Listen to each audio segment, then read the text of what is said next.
Hi అండి, welcome to Rekha channel. ఈ వీడియోలో రాయలసీమ స్పెషల్ పులగం పల్లీ కారంను తయారు చేసుకుందాం.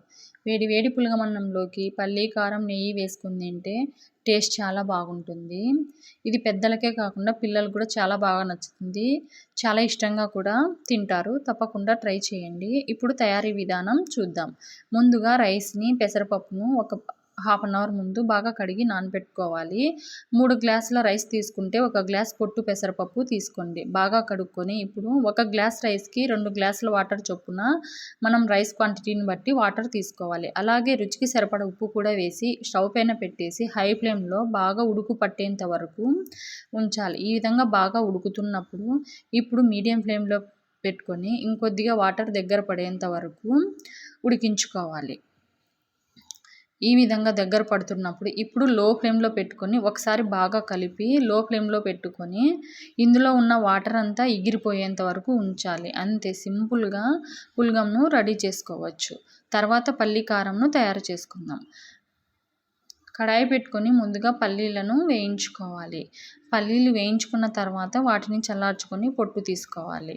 తర్వాత అదే కడాయిలో 1 టేబుల్ స్పూన్ ఆయిల్ వేసుకొని కారానికి సరిపడా పచ్చిమిర్చి తీసుకొని వాటిని వేయించుకోవాలి. పచ్చిమిర్చి కొద్దిగా వేగిన తర్వాత టమోటా, ఆనియన్స్ వేసుకోవాలి. 4 మీడియం సైజు టమోటాలు వేసుకోవాలి. అలాగే 2 ఆనియన్స్ కూడా వేసుకోవాలి. ఒకసారి కలిపి మూత పెట్టేసి టమోటాలు కొద్దిగా సాఫ్ట్గా అయ్యేంత వరకు కుక్ చేసుకోవాలి.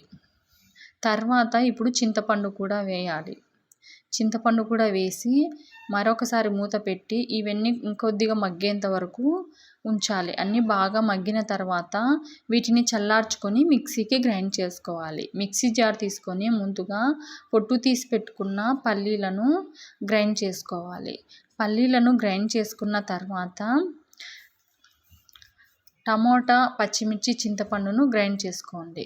ఇందులో ఉన్న ఆనియన్స్ను పక్కకు తీసి వీటిని గ్రైండ్ చేసుకున్న తర్వాత గ్రైండ్ చేసుకుందాం. అలాగే ఒక హాఫ్ గ్లాస్ దాకా టీ గ్లాస్తో 1 హాఫ్ గ్లాస్ వాటర్ని వేసుకోవాలి. అలాగే రుచికి సరిపడా ఉప్పు కూడా వేసుకొని కచ్చాపచ్చాగా మిక్సీకి గ్రైండ్ చేసుకోవాలి. మరీ మెత్తటి పేస్ట్ లాగా కాకుండా కొద్దిగా కచ్చాపచ్చాగా చేసుకుంటే టేస్ట్ అనేది చాలా బాగుంటుంది. ఈ విధంగా గ్రైండ్ చేసుకున్న తర్వాత మనం పక్కకు తీసి పెట్టుకున్న ఆనియన్స్ను కూడా వేసి ఒకసారి పల్స్ చేయండి.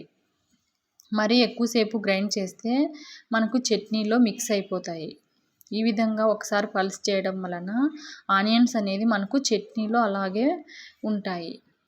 ఈ విధంగా గ్రైండ్ చేసుకున్న తర్వాత ఇప్పుడు ఒక గిన్నెలోకి తీసుకుందాం. అంతే, సింపుల్గా పులగం పల్లీ కారం రెడీ అయింది. పల్లీ కారంను ఒకసారి నేను చేసిన విధంగా ట్రై చేయండి. సేమ్ మనం రోట్లో నూరుకుంటే టేస్ట్ ఎలా ఉంటుందో అలానే ఉంటుంది. తప్పకుండా ట్రై చేసి ఎలా వచ్చిందో కామెంట్ చేయండి. ఈ వీడియో మీకు నచ్చితే please like, share and subscribe to my channel. Thank you for watching. Bye.